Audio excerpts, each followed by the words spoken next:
There we go. Wow. Okay. All right, team, welcome back. We're here at Wynwood Fitness Club with the one and only TJ. He's a resident physical therapist here. You've saved me plenty of times already, and I've only been here for like a year, so thank you. If you're a member here, you got access to this guy, and if you're just looking for a physical therapist, I highly recommend TJ. He's actually helped me with this like subscap tear, we think it is, right? Yeah. Around a grade 2 subscap tear. It's been 5 weeks. You saw me a few days after the injury. I was trying muscle ups. Pull-ups were already bothering me. That's something that we spoke about. And then now we're 4 weeks in, and I've been able to do all the exercises you prescribed.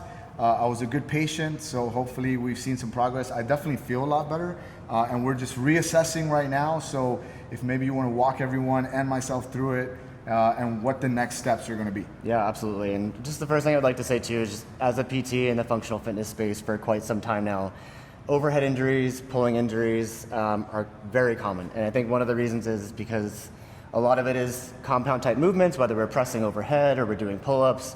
And it's very often that we maybe underdose or undertrain some of the smaller stabilizing muscles of our shoulder. So when we go into something like a pull-up where everything kind of has to recruit, squeeze, and then we have to use some of our larger muscles, it's always a good idea to go in and maybe warm those things up, which is not always at the top of our mind. Yeah, I will say I didn't warm up when I got injured. And then I'm also almost 40, so yeah, I got to pay attention to that kind of stuff. Yeah, so I mean, looking at Chris the first time, he was telling me that he had some issues with muscle-ups, pull-ups, kind of already formulating some ideas in terms of what I might see. So with a pull-up, obviously starting from a position of external rotation to a movement of internal rotation, we're pulling with our lats. We also have to obviously use some of the smaller muscles of our shoulder blade. So was already kind of expecting some pain with end range flexion, which we saw, was expecting some pain with internal rotation, which we also saw, as far as that positive belly press, difficulties reaching behind. Which were like the two main like red flags for you, right? Which was the belly press. If I pressed in here, I wasn't able to apply any force, and the Napoleon test was the other one where I couldn't get my arm behind me. And absolutely. Pause there. You're cool? Okay. Yeah. All right, so we left off with the two main exercises I got from you after our first session was a straight arm lat pull down. So let's demonstrate that first, and you can kind of see where I'm at with it. Yeah, absolutely. And let me just say too, the reason why we chose this particular exercise for Chris is just because he was having issues with overhead positioning, thinking about some of the major muscles that are involved in sort of pulling down with something like a pull-up or a muscle-up. Obviously, our lats are involved, but by doing sort of a bent over lat pull down, we're obviously eliminating gravity a little bit here. We're making it a little bit easier in order to apply some resistance, as opposed to doing something where he's pulling against his body weight. So keeping his arm straight, pulling his arm straight down to his side or to his pocket, really asking him to sort of recruit and engage through the lats as he's pulling down. Yeah, and when I first started, I think we were doing a cable machine where I barely got like 5 pounds. This is a pretty good amount of resistance, and it feels really good. I feel like I can do more, but yeah, right, play by ear. I do think truly too, one of like the key concepts of rehab is essentially taking that movement or that movement that the client wants to get back to doing and just figuring out how to break it down into its smallest parts. And so this seemed to work well for Chris as opposed to sort of like a cable pull down or something like that. So, and then number 2, obviously with a loss of flexion range of motion, especially at end range, we want to try and restore some of that from a mobility standpoint. So initially he was having a little bit of issue even just using some weight here, but something like this where we can force a little bit of end range just to restore some mobility, in addition to give him something to sort of work against on the way back up. Obviously it looks like he's doing this much better now, so this could definitely be something that we could progress. Cool. So let's talk about that. How are we going to progress? Where are we at? Do I look better? Yeah, Doctor? Definitely looking a lot better. I mean, I think this one in the beginning too was like almost impossible, and then it kind of got a little bit better. Same thing with this. So yeah, now I would say is at the time where we want to maybe start applying a little bit more stuff in terms of body weight, maybe getting you up on a pull-up bar. Cool. So I would like to see kind of what hanging from the pull-up bar looks like first. Yeah, sure. And then maybe we could see what happens as you start to recruit the shoulder blades, that followed by the lats. So like you typically would for a pull-up or a muscle-up. So let's maybe just start with a dead hang position. Okay. Love that. I've been and doing then a lot how does of this feel? this month. Any Good. pain with this? No pain. Okay, can you try just like a scap pull up? So just sort of retracting the shoulder blades back. Yeah, that feels good. I would say maybe right at the top, like max contraction, I feel a little bit in that same spot. Okay, and then once you come out of it, does it go away? Is it still lingering? Gone. Okay, again, just like a quick thing from a PT standpoint, assessing irritability here. Obviously, if the pain is lingering, it might not be something that I would have him push into. But let's go ahead and jump back up. Let's engage the shoulder I blades don't have to again. jump, dude. I'm 5'6". Yeah. I can reach this. Let's go ahead and engage the shoulder blades, and then can you pull from your lats, kind of like you're doing a pull-up, and let's see what you can do. Like an actual pull-up? Try and do an actual pull-up. Somewhere on there. Okay. That's all I got. Pain starts to increase. Yes. And then what happens as you come down? Does that pain go away? Yep. Okay. So still might want to modify in terms of full body weight. So maybe something that we could try would be, let's come over this way. We could also put a bar here if you want. We could do bar on the rack. We could do rings. Whatever you prefer. Let's give this a shot just because it's easier to set up for now. So maybe something still that will allow you to find sort of an end range of motion here, but we could help with our legs a little bit. Still pull with the shoulder blades. We can push with the feet. Maybe see if you can help with your legs slightly, get to the top, and then lower yourself back down. So And you want my hands to stay in that position? So let's maybe see if you could go from like external rotation to internal rotation a little bit. So maybe try and rotate in, just like, obviously the pull-up bar isn't bending, but Sure. maybe just try and play with that a little bit. So yeah, give it as much help as you need with your feet to maybe feel a little bit of discomfort, but enough to sort of push through, and then control it back down. So do me a favor, I know you're feeling some discomfort, maybe Yeah. try and do like 8 to 10 reps. Okay. Try and keep the help with your legs about the same, and then let me know if the pain is intensifying, lessening, staying the same as you repeat. Can we make this a little higher? Yeah. Being nitpicky here. Okay. So again, asking the questions of, obviously let me know what's happening as you're doing this.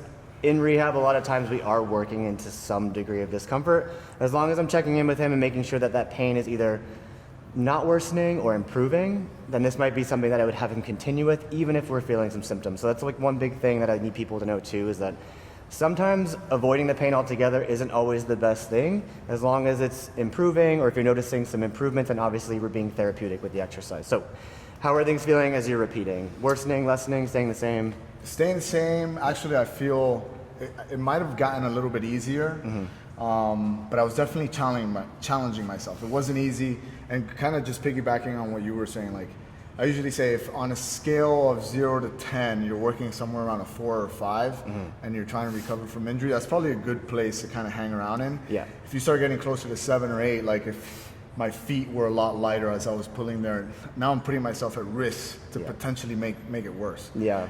So if I say around 4 or 5, which is what I did there, I felt pretty damn good. I mean, I have been playing with a little bit of this, but also even like isometrics in the range where it bothers me. Yes. So like for example, Love if that idea. I come like here, like that's kind of like where it starts to bother me. And then I've been playing with a little bit of like just movement through here, hanging out, doing circles. What do you think about those? I mean, I love that. I think playing around in the ranges specifically where the pain is always a good idea. I think that as long as you're respecting irritability, again, meaning if you're provoking any type of pain, as long as it's staying within a reasonable amount, whether it's maybe, some people say like no more than 2 points of an increase, some people say as long as it's staying the same, but especially obviously if it's improving, that's the most therapeutic part. But yeah, if you're playing around in certain ranges but you're feeling that discomfort and you're noticing improvements, especially with isometrics, I'd say go for it. Cool. And I think especially in the CrossFit world or lifting world, I mean, obviously we're not staying in one specific plane the whole time. So if you can play around with different positions, that's huge. So I love that. Cool. So that's maybe one thing I should be focusing on, and then what else you got? That could be one thing, and then I think the other big thing for you was just really this internal rotation movement. Yeah. So Should we test that? Yeah. So maybe I think for you, we just kind of had you do sort of behind the back. Yeah. Oh, and we did the banded variation of this. Where, Yes. And I will say this is so much better. Like if you look at the other arm, like I don't have that much more range. Yeah. Right. Compared to this one. Yeah. I think it's almost like, so you guys can see, but it's almost the same. Yeah. So mobility's there. I think it'd be interesting to see maybe now if we load it up a little bit. So I have one thing that's Same band. No, let's actually do it with some plates. Let me grab the 2.5s first. Isn't he great? It's fantastic. So- You want to pause? Or? So one of the other impairments or biggest impairments for Chris was sort of going behind the back. He's doing much better with standing, banded, resisted, going behind the back. His range of motion looks pretty good. So now I want to challenge him a bit, maybe with some weight or maybe just putting him against gravity a little bit more. So we could try this 2 ways, unweighted, weighted. Let's maybe try maybe 1 or 2 unweighted first, and then we can always add the weight. But what I want him to do, starting on his stomach, we'll tuck the chin, raise the arms so we're focusing on that end range extension, and then we're going from external rotation all the way to internal rotation, and then back out again. So what he's gonna notice is probably a challenge with keeping that hand off the lower back.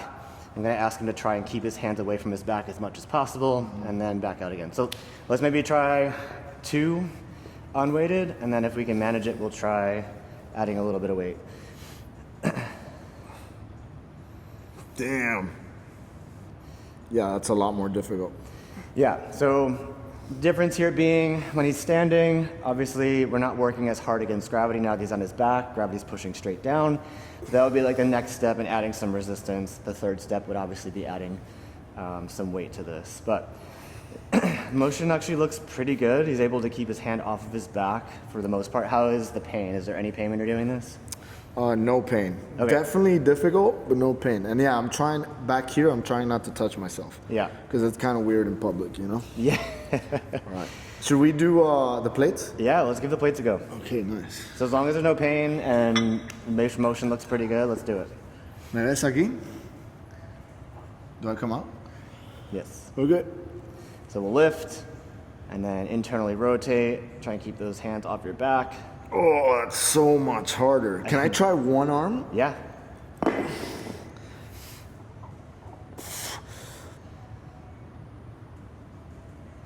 Nice. This is like a max effort rep. One rep max. Okay, so prone internal rotation so test. I think maybe we say a body weight. And Yeah. So that would be good. Turns out gravity is a pretty good teacher, huh? Yeah, I mean, I think that in addition to, we kind of knew too, just like range of motion was going to be a little bit limited. So yeah, I think this will be a nice progression from a standing, kind of banded, resisted one. Obviously, being in that position too is going to force the mobility a little bit more. It's also going to force his muscles to work a little bit harder. So yeah, I think it'll be a good next step. Okay, so why don't we call it there? I'm gonna take those 2 and I'm just gonna drill those 2 exercises.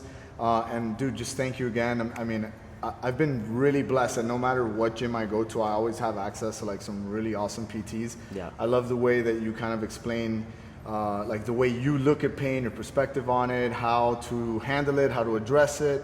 And the members here are lucky. They get to work with you in the AMs, right? So you have, Yeah. you teach the morning classes. Coaching the morning classes, Yep. and then usually seeing clients in the afternoon. And So. if people wanted to get a hold of you, dude, where do they find you? Yeah, absolutely. At least as far as like a landing page, if anybody's looking for just like a free phone consultation or wants to talk with me, you can visit virtuellrx.com, virtuellrx.com. I'm also on Instagram at virtuellrx. Yeah, I'm also popping here in the gym. So if And your anybody pops personal in- account for all the bikini pictures. Yes, Like, they yeah. need If you're those. interested in personal pictures, at TJ_JANICKY. All right, sweet deal. Dude, thank you so much. Anytime. I really appreciate it. Wynwood Fitness Club, you're a lucky community to have this guy. And if you want to go check him out, I'll put the handles down below. Comment, like, share, subscribe, all this stuff. Follow around because I'm going to be doing muscle ups in no time thanks to this guy. PRs everywhere. Thank you, brother. Anytime. Peace.